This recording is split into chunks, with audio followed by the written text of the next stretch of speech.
instilled it in their sons. So without any further ado, I want to introduce to you our candidate for Lieutenant Governor for re-election, Mr. Antonio Delgado.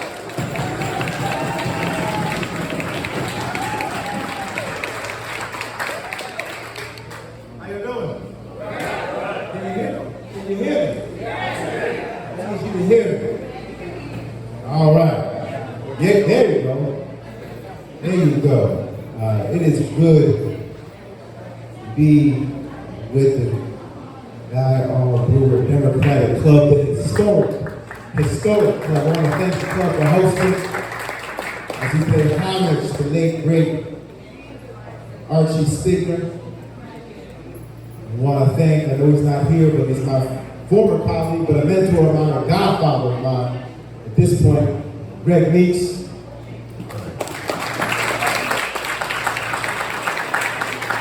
Assemblywoman Alicia Hyman, Clyde Vanell, Vivian Cook, David Reppin, I know Senator John Lewis here as well. To our district leaders and state committee members, and everybody here this evening, it is good to be in your company. You know, today's a hard day. If you've been following the news, you see what happened with the Supreme Court decision, rolled back New York's laws that are meant to keep our communities safe. And it's devastating because you look at what's going on right now in Congress, and it's actually some movement happening. Slow, not a lot, but it's moving in the right direction. And to know that here we are trying to move in this direction on a bipartisan basis, we have unelected officials deciding what's good for the state on how to protect the community. Not to mention those same unelected officials are also going to have something to say about Roe v. Wade. It's hard not to be dispirited. It's hard not to be cynical. It's hard not to be frustrated and angered by what we're experiencing across the country. No question about it. But I don't come here to just bring you bad news. We got enough of that. I come here to talk to you about why I still believe in our power. Why I still believe that despite the challenges that we face, all the divisiveness, all the partisanship, all the extremism, all the hate, all the violence, we still can overcome. History has taught us that. History has taught us how to overcome. Is a word. Love. That's it. It's strong, it's a demanding love, but it's love. And it's about believing in this thing we call democracy and leaning in an earnest and dedicated and thoughtful way. Now, for those who don't know, I'm in upstate New York, in the Hudson Valley and the Catskills area, representing a district that is 90% white. 90% white. A district that our former President Trump won. Did you hear that? I'm breaking up. Did you hear that? Won by 7 points. The 8th most rural congressional seat out of 435 in the entire country. A lot of farms.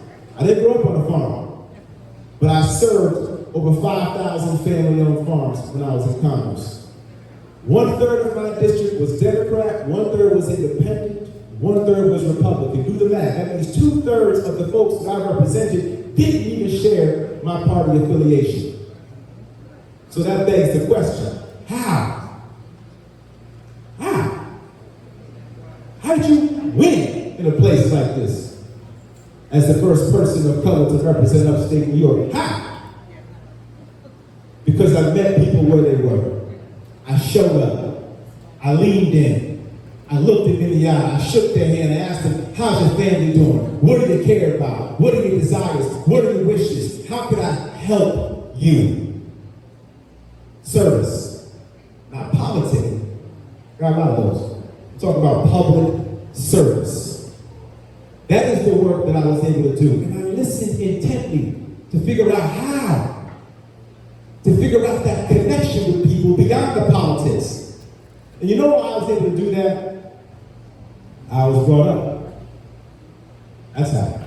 I grew up in a working class family, up in Schenectady. My parents worked for GE, back when GE had a real presence across upstate New York.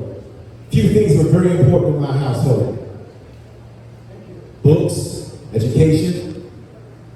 My parents emphasized that every single day. It was the gateway to opportunity. They said I was a latchkey kid, 8 years old, letting myself in, do the homework, leave it on the counter. My parents would come home and say, "Where is it?"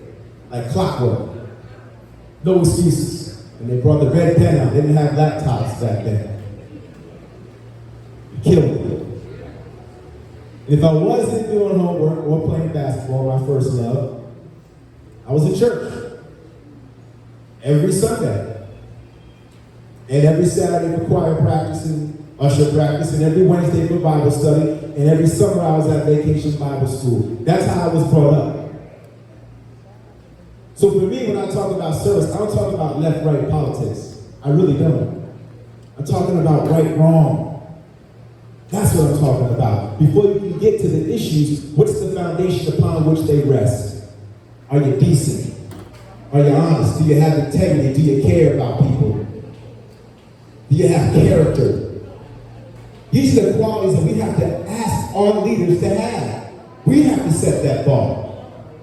And that's why I got into this, because I was tired of watching our political actors not act like leaders, not provide that story of upward mobility that I was able to have. Growing up in a working class family, cutting coupons, putting clothes on layaway, and at the same time, going off to Colgate, to college, earning a Rhodes Scholarship, coming back home and going to law school at Harvard, meeting my wife there. Best thing about that, by the way. Then I had 2 careers after law school. I was a hip-hop artist after law school. You heard it. After law school. My parents were surprised a little bit. But for 5 years I was out there struggling, eating a cup of noodles, sleeping on air mattresses, had odd-end jobs. My mom would call me crying, "What are you doing?" I was following my heart, being true to me. And when I came back to New York and I became a lawyer at a white shoe law firm, a corporate law firm, very different settings, I prioritized my family. Got 2 little boys, Maxwell and Coltrane, twin identical boys. You can pray for me, there's a lot of energy that comes with it. I did that for 6 years. And then when 2016 happened, that's when I decided it was time to come in this. I felt compelled to serve. I'm not a politician who's been plotting this my whole life. I felt compelled to step up. I looked at my life and said, I've been blessed, I've been fortunate. What more can I do? And I got busy working.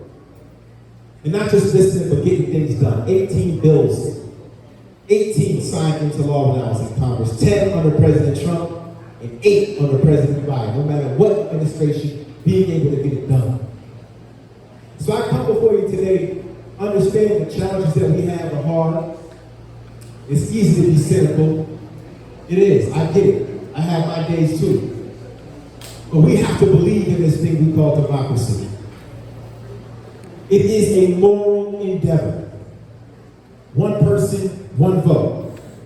We're all equal. Why are we all equal? We're all God's children. That's why we're all equal. That's how it's grounded in. And it's incumbent upon us who believe in democracy to have faith in it, to tend to it, to do the work, to engage. We've overcome too much to not keep doing that work.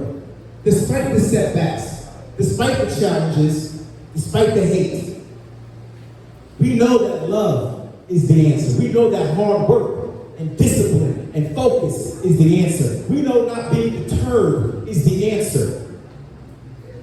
Because history teaches that. I would not be here if not those who lived by that and practiced that. That's the truth. And so as we work through what we're working through right now as a country and certainly as a state, I feel very humbled to be in this space. New York has to be on the front lines. You look at New York's history. It's always been on the front lines. Whether it's the right to choose, whether it's the right to vote for women, whether it's the late movement, whether it's the environmental movement, whether it's being the epicenter of multiculturalism and acceptance, New York has always been at the forefront. And I want to continue that fight as your lieutenant governor. I want to continue to be out front, waving that flag for democracy, waving that flag for equity, for justice, for opportunity, for everybody. That's the work. I know it's not going to be easy. That's okay, nothing worth fighting for is. So I stand before you very humble about this opportunity. I'm going to conclude by saying this. It was not something that I saw coming, this opportunity. It was a whirlwind. It came out of nowhere. I looked up and there it was. And I mean that. It came out of nowhere. But here I am. And when I assess the environment I'm stepping into and I look at the opportunities here for us to come together and unite, I feel very purposeful. And I'm excited to build with every single one of you. I really am. This has to matter, man. We all know. No, this has to matter. And we all know we're on the front lines to make it matter. So I want to appreciate you. I want to say thank you for giving me the opportunity to be in your company. I'm inspired by you. I'm inspired by how you're paying attention right now and giving me the love. So I'm giving it to you right back. I'll run through a wall for you. I really will. Thank you.